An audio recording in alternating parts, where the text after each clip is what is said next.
ప్రభువు మీతో ఉండునుగాక. మీ ఆత్మతోను ఉండునుగాక.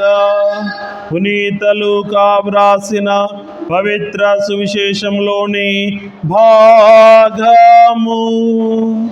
ప్రభువా మహిమ కలుగునుగాక. లూకా శుభవార్త 3వ అధ్యాయము 10వ వచనము నుండి 18వ వచనం వరకు. లూకా శుభవార్త 3వ అధ్యాయము 10వ వచనము నుండి 18వ వచనం వరకు. ఆ దినములలో జనులు, మేము ఏమి చేయవలెను అని యోహానును అడుగగా, 2 అంగీలున్న వ్యక్తి ఏమీ లేని వానికి ఒక దానిని ఇయ్యవలెను, భోజన పదార్థములు ఉన్నవాడు కూడా అట్లే చేయవలెను అని యోహాను సమాధానము ఇచ్చెను. ఆ తరువాత సుంకరులు బాప్తిస్మము పొందుటకు వచ్చి, బోధకుడా, మా కర్తవ్యము ఏమి అని అడుగగా, అతడు వారితో, నిర్ణయింపబడిన పన్ను కంటే అధికముగా మీరు ఏమీ తీసుకొనవలదు అని పలికెను. రక్షక భటులు కొందరు వచ్చి, మేము ఏమి చేయవలెను అని ప్రశ్నింపగా, బలాత్కారముగా గాని అన్యాయారోపణ వలన గాని ఎవరిని కొల్లగొట్టవలదు, మీ వేతనంతో మీరు సంతృప్తి పడుడు అని యోహాను వారికి సమాధానము ఇచ్చెను. ఇది చూచిన ప్రజలు, ఈ యోహానే క్రీస్తేమో అని తమలో తాము ఆలోచించుకొనుచుండగా, యోహాను వారితో, నేను నీటితో మీకు బాప్తిస్మము ఇచ్చుచున్నాను, కానీ నాకంటే అధికుడు ఒకడు రానున్నాడు. నేను ఆయన పాదరక్షల వారును విప్పుటకైనను యోగ్యుడను కాను. ఆయన మీకు పవిత్ర ఆత్మతోను అగ్నితోను జ్ఞానస్నానము చేయించును. తూర్పార బట్టుటకు ఆయన చేతి యందు చేట సిద్ధముగా ఉన్నది. ఆయన తన గోధుమ ధాన్యమును తూర్పారబట్టి గింజలను గిడ్డంగుల యందు భద్రపరిచి పొట్టును ఆరని అగ్నిలో వేసి కాల్చివేయును. ఇట్లు యోహాను అనేక విధముల ప్రజలను హెచ్చరించుచు సువార్తను ప్రబోధించుచుండెను. ఇది క్రీస్తు సువిశేషము. సువిశేష ప్రబోధం ద్వారా మన పాపములు పరిహరింపబడునుగాక. ప్రియ స్నేహితులారా, ఈ దినమున మన తల్లి తిరుసభ ఆగమన కాలంలోని 3వ ఆదివారమును కొనియాడుతూ ఉన్నది.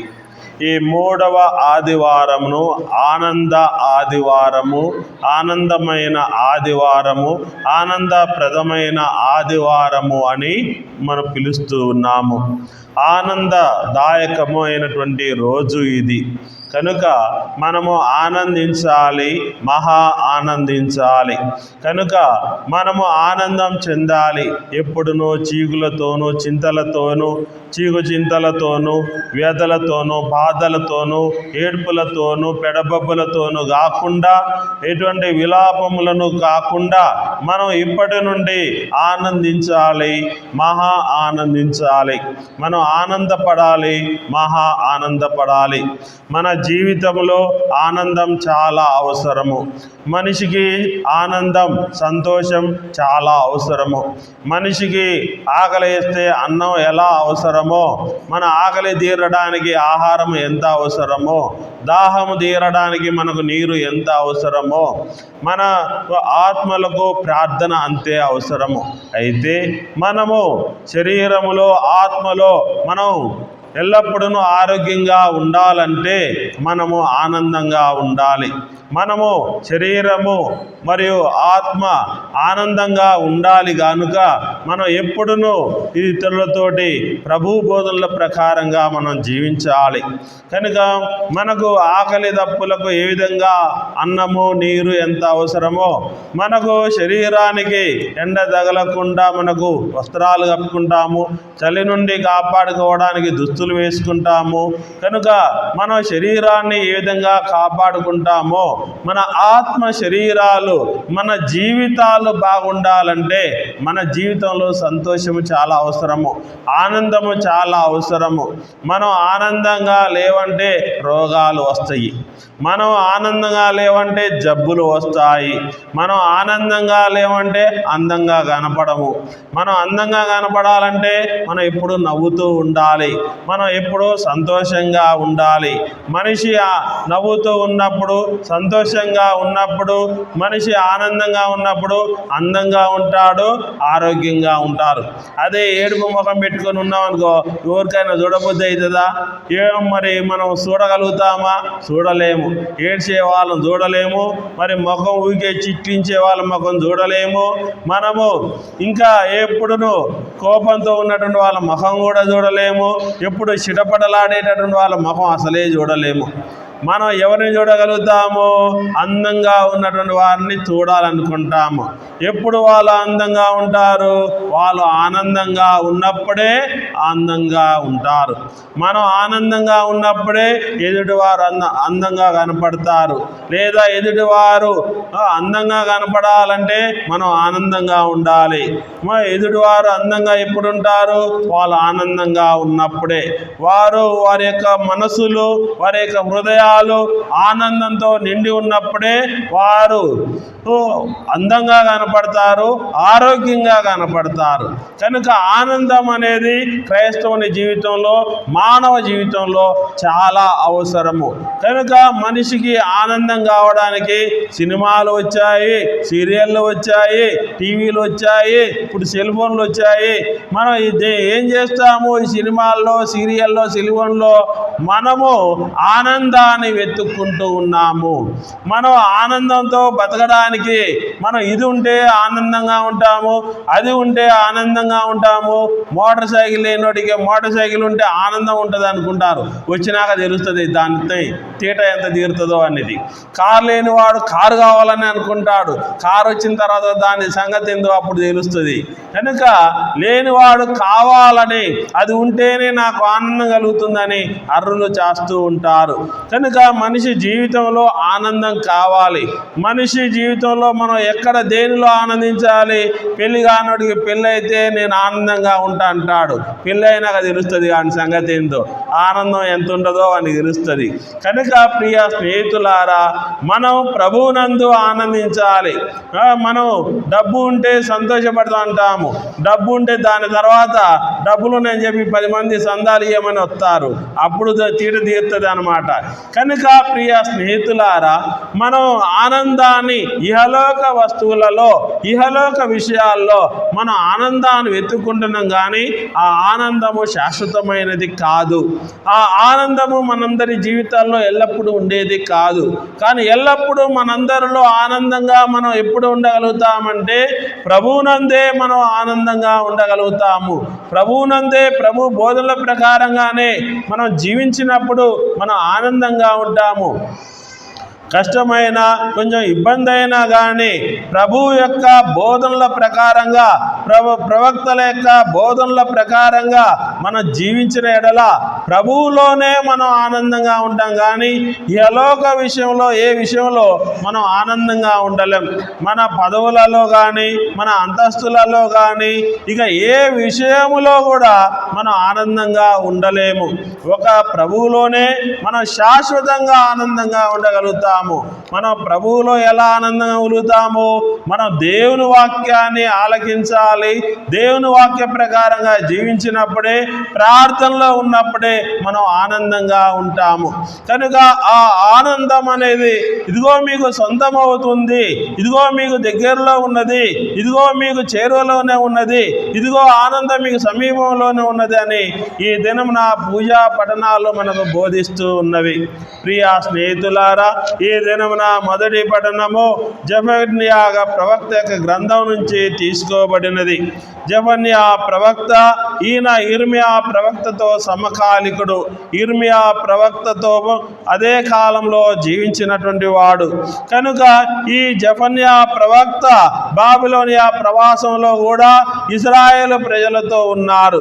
అయితే యోషియా రాజు యూదయ ప్రాంతాన్ని పాలించేటటువంటి సమయంలో దక్షిణ ప్రాంతంలో యోషియా రాజు యూదయాను పాలించేటటువంటి తొలి శతాబ్దంలో యెరూషలేములోనే ఈ జెఫన్యా ప్రవక్త బోధించేటటువంటి వారు. అయితే జెఫన్యా ఆయన కూడా బాబిలోనియా ప్రవాసానికి వెళ్ళక ముందు ప్రజలను హెచ్చరించినాడు. ఇదిగో మీరు తప్పుడు జీవితం జీవిస్తున్నారు, మీరు అన్య దేవతలను కొలుస్తూ ఉన్నారు, ఇదిగో విగ్రహాలను పూజిస్తున్నారు, అన్య దేవత ఆరాధన చేస్తున్నారు, ఇదిగో మీరు జాగ్రత్తగా ఉండండి, మిమ్మల్ని హెచ్చరిస్తున్నాను.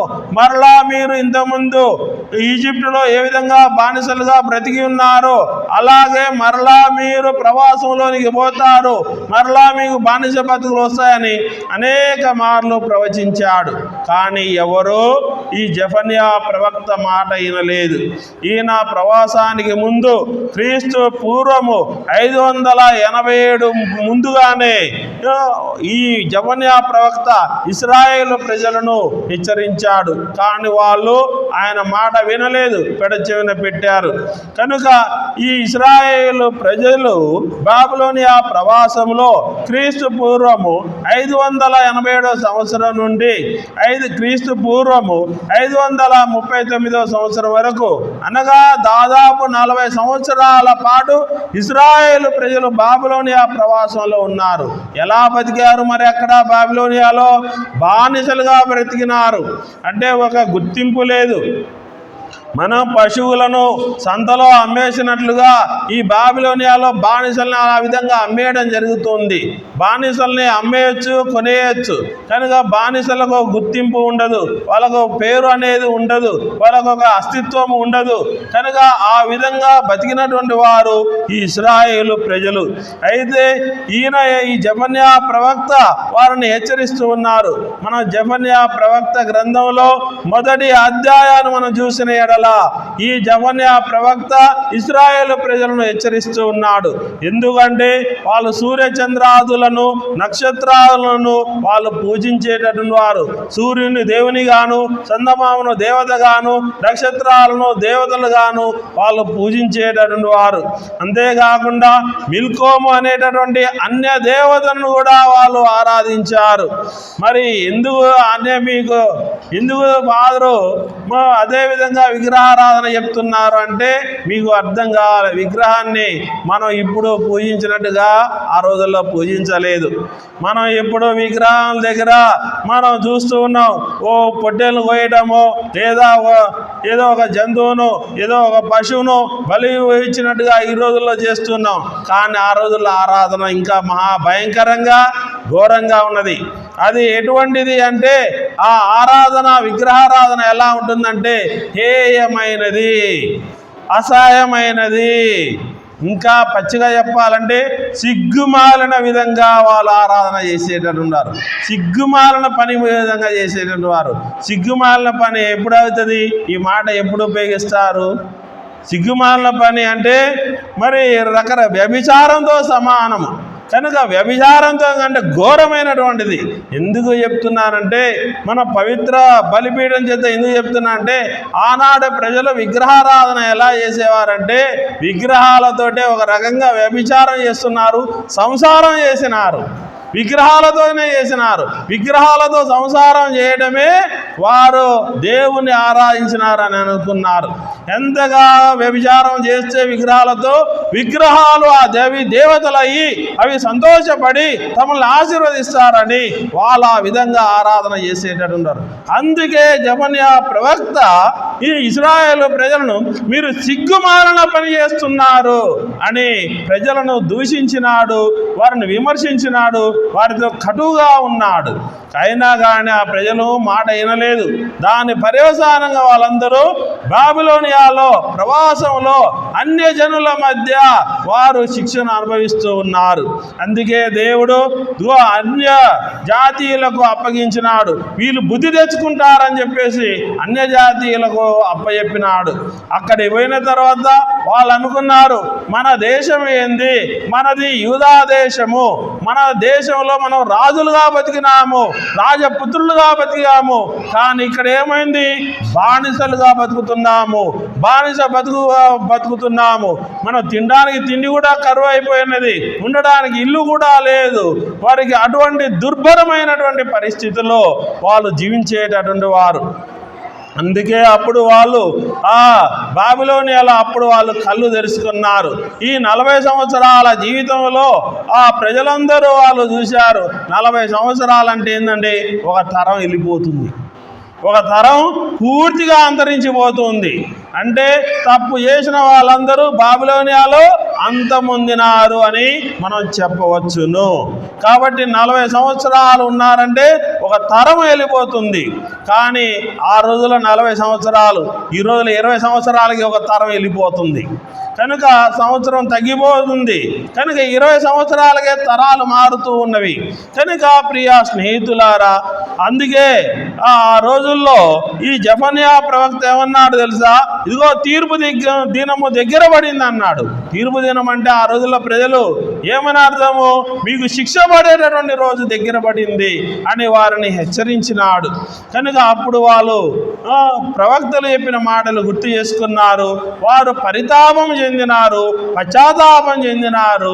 వాళ్ళు మనసును తెలుసుకున్నారు, మనసును వాళ్ళు పరీక్షించుకున్నారు, ఆత్మను వాళ్ళు పరీక్షించుకున్నారు, ఆత్మశోధన చేసినారు.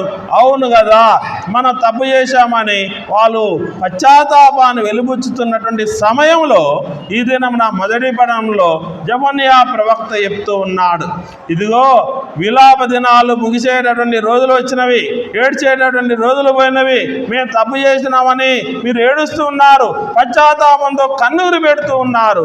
కానీ ఇదిగో ఆనంద దినము, ఆనందదాయకమైనటువంటి రోజులు, సంతోషకరమైన రోజులు రాబోతూ ఉన్నవి, త్వరలో రాబోతూ ఉన్నవి. ఇదిగో మనకు దేవుడు రక్షకుడిని పంపించబోతూ ఉన్నారు, మనకు సంతోష దినాలు రాబోతూ ఉన్నవి, ఆనందదాయకమైనటువంటి రోజులు రాబోతున్నాయని చెబుతున్నటువంటి సంఘటన ఈ దినంన మొదటి పఠనంలో మనం ధ్యానిస్తూ ఉన్నాము. ప్రియా స్నేహితులారా, ఈ దినం నా రెండవ పఠనంలో పునీత పౌలు గారు ఫిలిప్పీలకు రాసినటువంటి లేఖ. ఫిలిప్పీలు అంటే పునీత పౌలు గారికి ప్రాణం అని ఒక మాట చెప్పచ్చు. పునీత పౌలు గారికి మొట్టమొదటి పునీత పౌలు గారు సువార్త సేవ చేసినటువంటి, సువార్త ప్రబోధం చేసినటువంటి సంఘం ఏదంటే ఫిలిప్పీ సంఘము. ఈ ఫిలిప్పీ సంఘం అంటే చాలా ఇష్టము, ఆయన తొలి ప్రేమ అని చెప్పవచ్చు ఆ సంఘానికి. ఆ సంఘాన్ని మొట్టమొదటిగా ఆ సంఘానికి వెళ్ళాడు కనుక, ఆ సంఘాన్ని ప్రేమించాడు కనుక, ఆ సంఘం అన్నా, ఆ సంఘ వస్తువులన్నా, ఆ సంఘంలోని ప్రజలన్నా, సంఘంలోని క్రైస్తవులన్నా ఎంతో ప్రీతికరంగా పునీత పౌలు గారు ఉండేటటువంటి వారు. అందుకే వారికి చెప్తూ ఉన్నాడు, ఇదిగో మీరు రెండవ రాకడ గురించి ధ్యానం చేస్తూ ఉన్నారు, ప్రభువు మీకు చేరువలో ఉన్నాడు, ప్రభు మీకు సమీపంలోనే ఉన్నాడు అని వారికి గుర్తు చేస్తూ ఉన్నారు. కనుక ప్రియ స్నేహితులారా, మనం ఇప్పుడు ఆగమన కాలంలో 3వ ఆదివారంలో మనం క్రిస్మస్ పండుగ దగ్గర పడుతున్నటువంటి ఈ కాలంలో, మనం ఈ పశ్చాత్తాప దినాలలో మనం సిద్ధపడు ఈ కాలంలో, మన క్రిస్మస్ పండుగకు ఆయత్తపడేటటువంటి ఈ కాలంలో మనం ఉన్నాము. కనుక మనకు ప్రభువు దగ్గరలోనే ఉన్నాడు, మనకు చేరువలోనే ఉన్నాడు, మనకు సమీపంలోనే ఉన్నాడు, మన రక్షకుడు రాబోతూ ఉన్నాడు. ఆ ప్రభు యొక్క రాకడ, ఆ ప్రభు యొక్క రెండవ రాకడ కోసం మనం సిద్ధపడాలి, మనం సంతోషంగా ఉండాలి, సంతోషంతో ఎదురు చూడాలి. ఆ ప్రభు వస్తూ ఉన్నాడు, ఆ రక్షకుడు వస్తూ ఉన్నాడని. ప్రియా స్నేహితులారా, మొదటి పఠనంలో ఇశ్రాయేలు ప్రజలు తప్పు చేసి ఉన్నారు, ఆ రోజుల్లో దేవుని విరుద్ధంగా జీవించి ఉన్నారు. ఈ రోజుల్లో మనం దేవునికి మనం కూడా విరుద్ధంగానే జీవిస్తూ ఉన్నాము, మనం కూడా వ్యతిరేకంగానే జీవిస్తూ ఉన్నాము. ఆ రోజుల్లో వాళ్ళు ఏ విధంగా జీవించినారో ఈ రోజుల్లో మనము చర్చిలో మనము సంతోషంగా ఉంటాము, ఆనందంగా ఉంటాము, ప్రభువును ప్రభునందు సంతోషంగా ఉంటాము. కానీ బయటికి వెళితే ఇహలోక సమస్యలు మనల్ని అలుముకుంటూ ఉంటవి. ఇహలోకమైనటువంటి విషయాలు మనల్ని కమ్మేస్తూ ఉంటవి. కనుక ప్రియ స్నేహితులారా, ఆ జీవితంలో కూడా, మన ఇహలోక జీవితంలో కూడా ప్రభువునందే మనం సంతోషపడాలి. మన ఇహలోక సమస్యలు, మనకు సంసారపరమైనటువంటి సమస్యలు ఎదురైనప్పటికీ మనం ప్రభువునందే సంతోషించాలి, ప్రభువునందే ఆనందించాలి. అందుకే ఈ దినంన మనకు సువిశేషంలో బాప్తిస్మా యోహాను అందరికీ పశ్చాత్తాపం గురించి, ప్రభువు రాకడ కోసం సిద్ధము చేస్తూ ప్రజలను పశ్చాత్తాపం చెందండి, పరితాపం చెందండి, సంతోషంగా ఉండండి, మీరందరూ మారు మనసు పొందండి, ఇదిగో మీరు మనకు ప్రభువు రానున్నాడు, మన రక్షకుడు రాబోతూ ఉన్నాడని ప్రజలను సిద్ధం చేస్తూ ఉన్నాడు.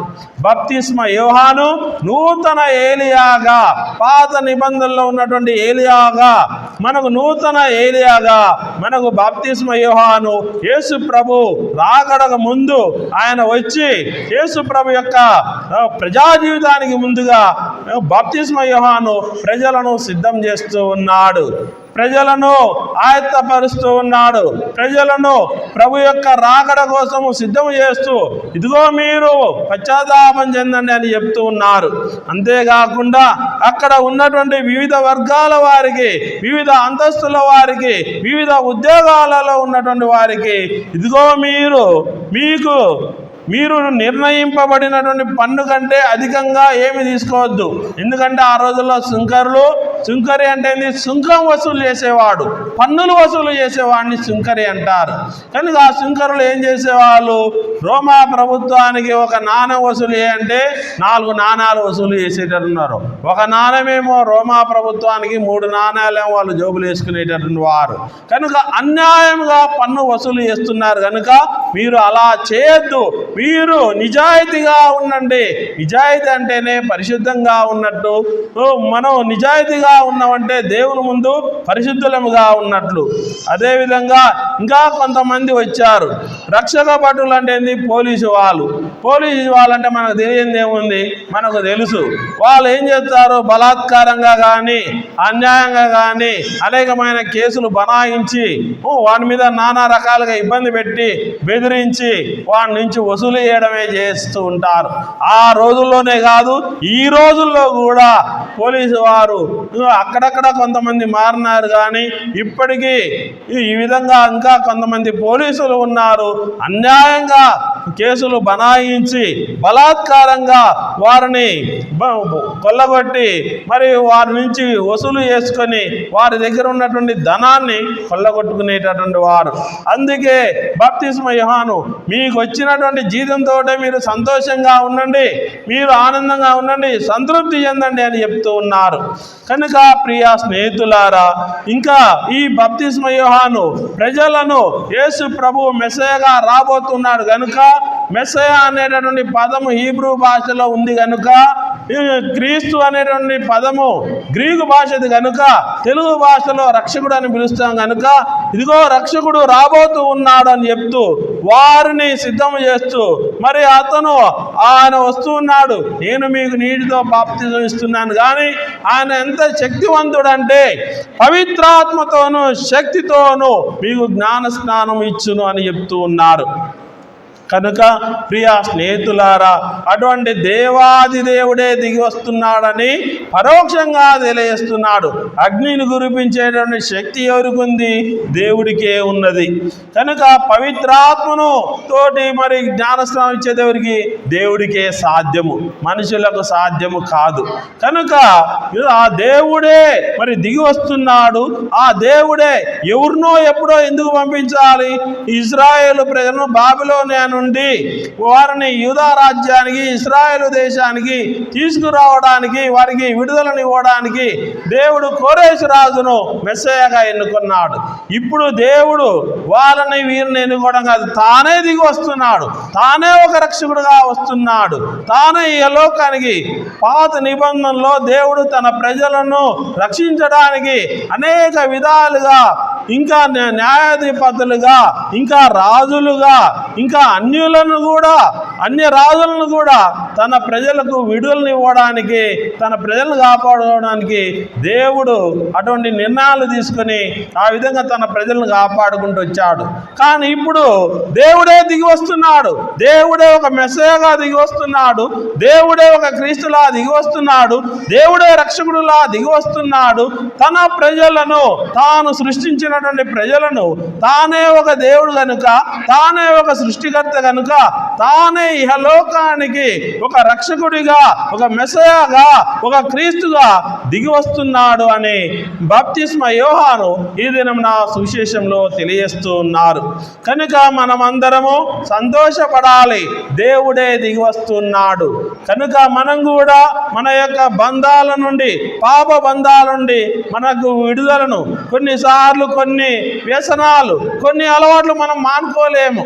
మనకు అసలు కొన్ని వ్యసనాల నుంచి మనం బయటపడలేము. కేవలము దేవుడు మాత్రమే మనకు విడుదలను ఇవ్వగలుగుతాడు. కొన్ని జబ్బులు, కొన్ని రోగాలు వస్తే ఎవడు నయం చేయలేడు. కేవలం దేవుడు మాత్రమే నయం చేయగలుగుతాడు. కనుక ఆ దేవుడే దిగి వస్తున్నాడు. మనకు విడుదలను ఇవ్వడానికి ఆ దేవుడు దిగి వస్తున్నాడు. ఆ ప్రభువు రక్షకుడిగా వస్తున్నాడు. ఆ దేవుడే ఈ లోకానికి రక్షకుడిగా దిగి వస్తూ ఉన్నాడు. కనుక ఆయన మనకు దగ్గరలోనే ఉన్నాడు.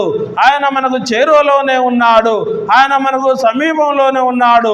మీరు పరిశుద్ధులుగా ఉండండి, నిజాయితీగా జీవించండి. మీరు పరితాపం చెంది, మీరు పశ్చాత్తాపం చెంది, పరితాప హృదయాలతో సంతోషంగా ఆ ప్రభువు రాకడ కోసం మీరు నిరీక్షించండి అని ఈ దినమున మనకు బాప్తిస్మ యోహాను బోధిస్తూ ఉన్నారు. కనుక మనము మన బంధముల నుండి, పాప బంధాల నుండి, మన యొక్క వ్యసనాల నుండి, మన యొక్క అలవాట్ల నుండి, మనం ఇంకా ఈ అలవాట్లు, ఈ వ్యసనాలు కూడా పాపాలే. కనుక ఈ పాపాల నుండి మనం బయట చేసేది ఆ దేవుడే.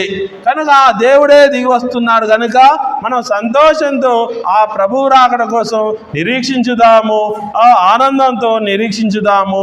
ఆమేన్.